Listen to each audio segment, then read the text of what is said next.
Pemerintah Kota Lok Sumawe, Provinsi Aceh, memusatkan penjualan takjil pada Ramadan 1445 Hijriah ini di Pasar Ramadan yang berlokasi di Jalan T. Hamzah Bendahara, Kecamatan Banda Sakti, Kota Lok Sumawe. Di lokasi ini, 80 pelaku usaha mikro kecil dan menengah atau UMKM menjajakan berbagai macam jenis makanan, mulai dari kuliner khas daerah Aceh maupun menu Nusantara. Harga yang dibanderol cukup murah dan bisa dijangkau oleh berbagai kalangan masyarakat. Para pedagang mulai berjualan dari pukul 17 hingga pukul 18.30 WIB menjelang waktu berbuka puasa di Lok Sumawe.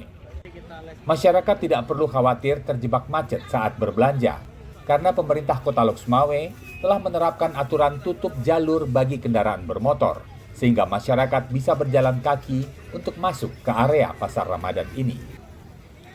Kepala Dinas Perindustrian, Perdagangan, Koperasi dan Usaha Kecil Menengah, Disperindak Kop dan UKM Kota Lok Sumawe, Muhammad Rizal, Kamis 14 Maret menjelaskan, para pedagang ataupun pelaku UKM yang berjualan di luar Pasar Ramadan ini bisa bergabung untuk berjualan bersama di tempat yang lebih tertib dan nyaman.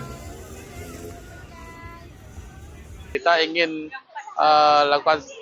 ciptakan suatu lokasi bagi pusat penjualan UMKM di Kota Lok Sumawe, pusat kuliner Ramadan, daripada mereka berjualan di sembarang tempat yang itu akan sangat mengganggu ketertiban dan kenyamanan kita di jalan.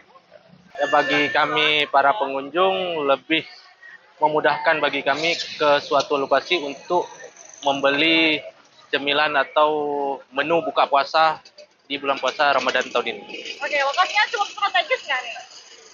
Bagi kami ini sangat-sangat strategis karena di pusat kota, parkiran luas. Seluruh makanan dan minuman yang dijajakan di Pasar Ramadan ini dijamin bersih dan aman karena para pedagang merupakan binaan dari Disperindak Kop dan UKM Kota Lok Sumawe.